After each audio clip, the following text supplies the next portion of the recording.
पहला इतिहास ग्रंथ। विभिन्न वंशावलियां। दाऊद तक। आदम से इज़राइल तक। अध्याय 1। मूल पूर्वज। आदम, सेत, एनोश, केनान, महलाएल, यारेद, हेनोक, मतुशेला, लेमेख, नू, शेम, हाम और याफेत। याफेती। याफेत के पुत्र गोमेर, मगोग, मादै, यावान, तुबल, मेशेक और तिरास। गोमेर के पुत्र अशकनज, रिफत और तोगरमा। यावान के पुत्र एलीशा, तरशीश, कितीम और दोदानीम। हामी। हाम के पुत्र कूश, मिस्र, पूट और कानान। कूश के पुत्र सबा, हवीला, सप्ता, रमा और सबतका। रमा के पुत्र शबा और ददान। कूश निम्रोद का पिता था। निम्रोद पृथ्वी पर पहला वीर योद्धा था। मिस्र लूदियों, अनामियों, लहाबियों, नफ्तुहियों, पत्रोसियों, कसलुहियों, जिनसे फिलिस्ती वंश निकला, और कफ्तोरियों का मूल पुरुष था। कनाल का पहला पुत्र सिदोन और दूसरा हेत था। वह यबूसी, अमोरी, गिरगासी, हिवी, अर्की, सीनी, अरवादी, सेमारी और हमाती जातियों का मूल पुरुष था। शेमी। शेम के पुत्र एलाम, असुर, अरफक्षद, लूद, अराम, ऊर्स, हूल, गेतेर और मेशेक। अरफक्षद शेला का पिता था और शेला एबेर का। एबेर के दो पुत्र थे। एक का नाम पेलेग था। उसके दिनों में पृथ्वी के लोग विभाजित हो गए, और उसके भाई का नाम योक्तान था। योक्तान से पैदा हुए एल्मोदाद, शेलेफ, हिसरमावेद, येरा, हदोराम, उजाल, दिकला, एबाल, अबिमाएल, शबा, ओफिर, हवीला और योबाब। ये सब योक्तान के पुत्र थे। इब्राहिम। शेम, अरफशद, शेला, एबेर, पेलेग, रौ, सरूग, नाहोर, तेरा, अब्राम अर्थात इब्राहिम। इब्राहिम के पुत्र इसहाक और इस्माइल। उनके वंश ये थे। इश्माइली। इश्माइल का पहलौटा पुत्र नबयोत था।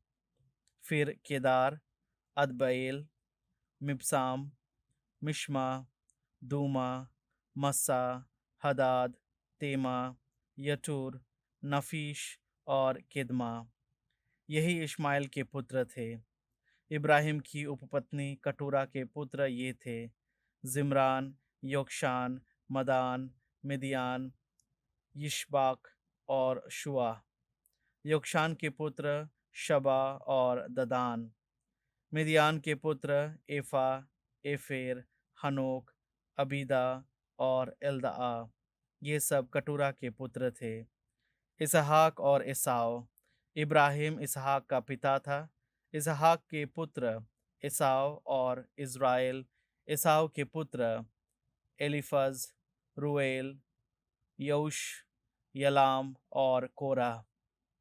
एलीफज के पुत्र तेमान, ओमार, शफी, गताम, कनज, तिनमा और अमालेक। रउएल के पुत्र नहात, जेरा, शमा और मिज्जा। सेर। सेर के पुत्र लोटान, शोबाल, शिबओन, अना, दिशोन, एसेर और दिशान। लोटान के पुत्र होरी और हुमाम। लोटान की बहन तिम्ना थी। शोबाल के पुत्र अलियान, मानहत, इबाल, शफी और ओनाम। शिबओन के पुत्र अया और अना। अना का पुत्र दिशोन। दिशोन के पुत्र हमरान, इशबान, यित्रान और केरान। एशेर के पुत्र बिलहान, जवान और याकान। दिशान के पुत्र ऊस और अरान। एदोम के राजा। इज़राइल के राजाओं के शासन के पूर्व एदोम देश में यही राजा शासन करते थे। अबोर का पुत्र बेला, उसकी राजधानी का नाम दिनहबा था। जब बेला की मृत्यु हो गई तो बुसरावासी सेराह का पुत्र योबाब उसका उत्तराधिकारी हुआ। जब योबाब की मृत्यु हो गई तो उसके स्थान पर तेमानियों के देश का हुशाम राजा हुआ। जब हुशाम की मृत्यु हो गई तो उसके स्थान पर मोआब के मैदान में मिद्यानियों को पराजित करने वाले बदाद का पुत्र हदाद राजा हुआ। उसकी राजधानी का नाम अवीत था। जब हदाद की मृत्यु हो गई तो उसके स्थान पर मसरेका वासी समला राजा हुआ। जब समला की मृत्यु हो गई तो उसके स्थान पर फरात नदी के किनारे अवस्थित रहोबोत का निवासी शौल राजा हुआ। जब शौल की मृत्यु हो गई तो उसके स्थान पर अकबोर का पुत्र बलहनान राजा हुआ। जब बलहनान की मृत्यु हो गई तो उसके स्थान पर हदद राजा हुआ। उसकी राजधानी का नाम पाई था। उसकी पत्नी का नाम महिटाबाइल था। वह मेजाहाब की मिट्रेट की बेटी थी। एदोम के मुखिया। जब हदाद की मृत्यु हो गई तो एदोम के मुखिया ये थे: मुखिया तिम्ना, अलिया, यतेत, ओहोलीबमा, एला, पिनोन, कनज, तेमान, मिप्सार, मगदिएल और इराम। एदोम के मुखिया यही थे। यूदा। इज़राइल के पुत्र। अध्याय 2। इज़राइल के पुत्र ये थे: रूबेन, शिमओन, लेवी और यूदा। इसाकार और जबुलोन, दान, यूसुफ और बेन्यामीन, नफ्ताली, गाद और अशेर। यूदा के वंशज। यूदा के पुत्र एर, ओनान और शेला। शुआह नामक एक कानानी स्त्री से उसके ये 3 पुत्र उत्पन्न हुए। यूदा का पहलौठा पुत्र एर प्रभु की पृथ्वी में दुष्ट था, इसलिए उसने उसे मर जाने दिया। उसकी बहू तामार से उसके पेरेस और जेरा उत्पन्न हुए। यूदा के कुल 5 पुत्र थे। पेरेस के पुत्र हिश्रोन और हामूल। जेरा के पुत्र जिमरी, एतान, हेमान, कलकोल और दारा, कुल 5। कर्मी का पुत्र आका था। प्रभु को अर्पित वस्तुएं अपनाने के कारण वह इज़राइलियों की विपत्ति का कारण बना। एतान का पुत्र अजरिया था। दाऊद तक की वंशावली। हिजरोन के पुत्र ये थे: यरमहाएल, राम और कलुबाय। राम अबिनदाब का पिता था। अबिनदाब यूदा के पुत्रों के मुखिया नहशोन का पिता था। नहशोन सल्मा का, सल्मा बोआज का, बोआज ओबेद का और ओबेद यशै का पिता था। यशै का पहला पुत्र एलियाब था, दूसरा अबिनदाब, तीसरा शिमआ, चौथा नतनयाएल, पांचवा हृदय, छठा ओशेम और 7वां दाऊद। उनकी बहनें सरुया और अबीगैल थी। सरुया के 3 पुत्र थे: अबीशै, योआब और असाएल। अबीगैल ने अमासा को जन्म दिया। अमासा का पिता इश्माएली यतेर था। कालेब के वंशज। हेशरोन के पुत्र कालेब की अपनी पत्नी अजूबा और यरियोत से पुत्र उत्पन्न हुए। अजूबा के पुत्र ये थे: येशेर, शोबाब और अर्दोन। अजूबा की मृत्यु हो गई और कालेब ने एफ्राता से विवाह किया। उसने हूर को जन्म दिया। हूर उरी का और उरी बसलिएल का पिता था। बाद में हेस्रोन का गिलियाद के पिता मकीर की पुत्री से संसर्ग हुआ। जब उसने उसके साथ विवाह किया तो वह 60 वर्ष का था। उसके उससे सगूब उत्पन्न हुआ। सगुब सैर का पिता था, जिसके गिलियाद देश में 23 नगर थे। पर गशूर और अराम ने होवोत यईर, कनात और उसके गांव उनसे छीन लिए, कुल 60 नगर। ये सब गिलियाद के पिता मकीर के वंशज थे।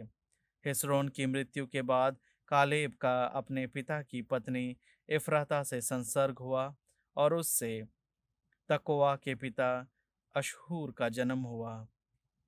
यरहमाएल के वंशज। हिस्रोन के पहलौटे बेटे यरहमाएल के पुत्र। उसका पहला पुत्र राम, फिर बूना, ओरेन, ओसेम और अहिया। यरहमेल की एक दूसरी पत्नी थी जिसका नाम अटारा था। वह ओनाम की माँ थी। यरहमाएल के पहलौठे बेटे राम के पुत्र मास, यामीन और यकेर। ओनाम के पुत्र शमय और यादा। शमय के पुत्र नदाब और अबीसूर। अबीसूर की पत्नी का नाम अबीहैल था। उससे अहबान और मोलीद का जन्म हुआ। नदाब के पुत्र शेलेद और अपीम। शेलेद संतानहीन मरा। अपीम का पुत्र यशई। यशई का पुत्र शेशान। शेशान का पुत्र अहलय। शमय के भाई यादा के पुत्र येतेर और योनातान। येतेर संतानहीन मर गया। योनातान के पुत्र पेलेत और जाजा, यही यरमाहेल के वंशज हैं। शेशान के कोई पुत्र नहीं था, उसके केवल पुत्रियां थीं। शेशान के पास यरहा नाम का एक मिस्री सेवक था। इसलिए शेशान ने अपने सेवक यरहा के साथ अपनी पुत्री का विवाह किया। उससे उसके यहाँ अतय उत्पन्न हुआ। अतय नातान का पिता था और नातान जबाद का। जबाद इफलाल का पिता था और इफलाल ओबेद का। ओबेद येहू का पिता था और येहू अजरिया का। अजरिया हेलेश का पिता था और हेलेश एलासा का। एलासा शिशमय का पिता था और शिशमय सलूम का। सलूम यकमया का पिता था और यकमया एलीशमा का। कालेब के वंशज। यरहमएल के भाई कालेब के पुत्र। उसका पहलौठा पुत्र मरेशा, जो जीफ का पिता था। मरेशा का पुत्र हेब्रोन। हेब्रोन के पुत्र कोरा, तपुआ, रेकेम और शेमा। शेमा योक्राआम के पिता रहम का पिता था। रेकेम शमय का पिता था।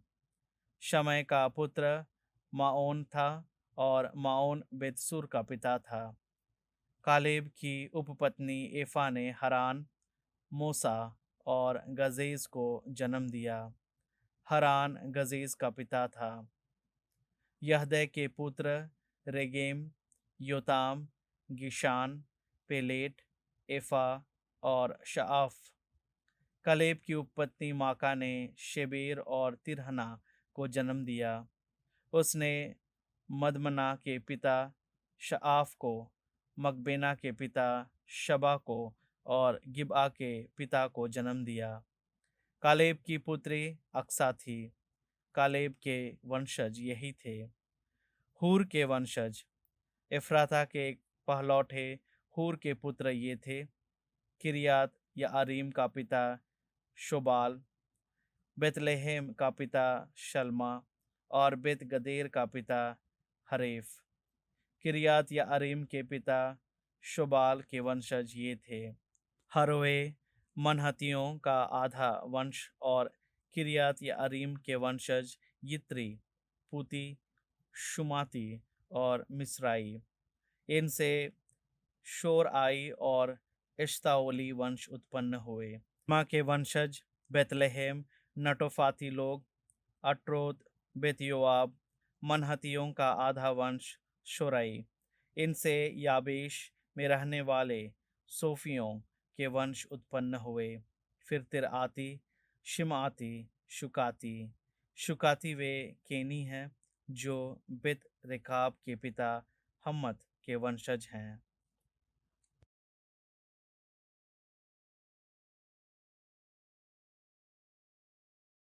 सुक्ति ग्रंथ अध्याय 11। सहृदय नारी का सम्मान होता है और परिश्रमी व्यक्ति को धन प्राप्त होता है। जो दूसरों पर कृपा करता वह अपना हितकारी है, किंतु निर्दय अपनी ही हानि करता है। दुष्ट की कमाई विश्वसनीय नहीं होती, किंतु जो न्याय बोता उसे सच्चा प्रतिफल मिलेगा। धार्मिकता जीवन की ओर ले जाती है, किंतु बुराई करने वाला मृत्यु की ओर बढ़ता है। प्रभु को कपटी हृदयों से घृणा है, किंतु वह निर्दोषों पर प्रसन्न है। दुष्ट को अंत में निश्चय ही दंड मिलेगा, किंतु धर्मियों का वंश बना रहेगा। ना समझ स्त्री का सौंदर्य सूअर के थुथन में सोने की नथ है। धर्मियों के भाग्य में कल्याण वादा है, किंतु विधर्मियों के भाग्य में प्रभु का क्रोध लिखा है। जो उदारता से दान देता वह और धनवान बनता है, जो कृपाणता से देता वह दरिद्र बनता है। उदार व्यक्ति संपन्न होता जाता है, जो दूसरों को पिलाता उसे भी पिलाया जाएगा। लोग अनाज के जमाखोर को कोसते हैं और अनाज बेचने वाले को आशीर्वाद देते हैं। जो भलाई करता रहता उसे ईश्वर की कृपा प्राप्त है। जो बुराई करता रहता उसका अंत बुरा होगा। जिसे अपनी संपत्ति का भरोसा है उसका पतन होगा, किंतु धर्मी नए पौधों जैसा लहलहाएगा। जो अपनी गृहस्थी का ध्यान नहीं रखता उसकी विरासत नष्ट हो जाएगी। मूर्ख बुद्धिमान का नौकर बनेगा, धर्मी को जीवन वृक्ष प्राप्त होगा। बुद्धिमान लोगों का हृदय मोह लेता है। यदि धर्मी को पृथ्वी पर अपने कर्मों का फल मिलता है तो दुष्ट और पापी को क्यों नहीं।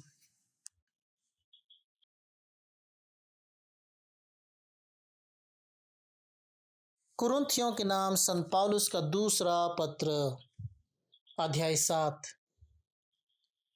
प्रिय भाइयों, हमें इस प्रकार की प्रतिज्ञाएं मिली है, इसलिए हम शरीर और मन के हर प्रकार के दूषण से अपने को शुद्ध करें और ईश्वर पर श्रद्धा रखते हुए पवित्रता की परिपूर्णता तक पहुंचने का प्रयत्न करते रहें। कुरिन्थियों के पश्चाताप से संत पौलुस को सांत्वना। आप हमारे प्रति उदार बने। हमने किसी के साथ अन्याय नहीं किया, किसी को आर्थिक हानि नहीं पहुंचाई और किसी से अनुचित लाभ नहीं उठाया है। मैं आप लोगों को दोष देने के लिए यह नहीं कह रहा हूँ। मैं तो आपसे कह चुका हूँ कि आप हमारे हृदय में घर कर गए हैं। हम जीवन मरण के साथी हैं। मैं आप लोगों से खुलकर बातें करता हूँ। मैं आप लोगों पर बड़ा गर्व करता हूँ। इससे मुझे भरपूर सांत्वना मिलती है और मेरे सब कष्टों में आनंद उमड़ता रहता है। जब हम मकेदोनिया पहुंचे तो हमें कोई शांति नहीं मिल रही थी। हम हर तरह के कष्टों से घिर रहे थे। हमारे चारों ओर संघर्ष थे और हमारे अंदर आशंकाएं थी, किंतु दीनहीन लोगों को सांत्वना देने वाले ईश्वर ने हमको तीतुस के आगमन द्वारा धारस बंधाया और उनके आगमन द्वारा ही नहीं बल्कि उस सांत्वना द्वारा भी जो उन्हें आप लोगों की ओर से मिली थी। मुझे मिलने की आपकी उत्सुकता आपका पश्चाताप और मेरे प्रति आपकी चिंता इसके विषय में उन्होंने हमको बताया और इससे मेरा आनंद और भी बढ़ गया। यद्यपि मैंने आप लोगों को उस पत्र द्वारा दुख दिया, फिर भी मुझे उस पर खेद नहीं है। मुझे यह देखकर खेद हुआ था कि उस पत्र ने आपको थोड़े समय के लिए दुखी बना दिया था, किंतु अब मुझे प्रसन्नता है।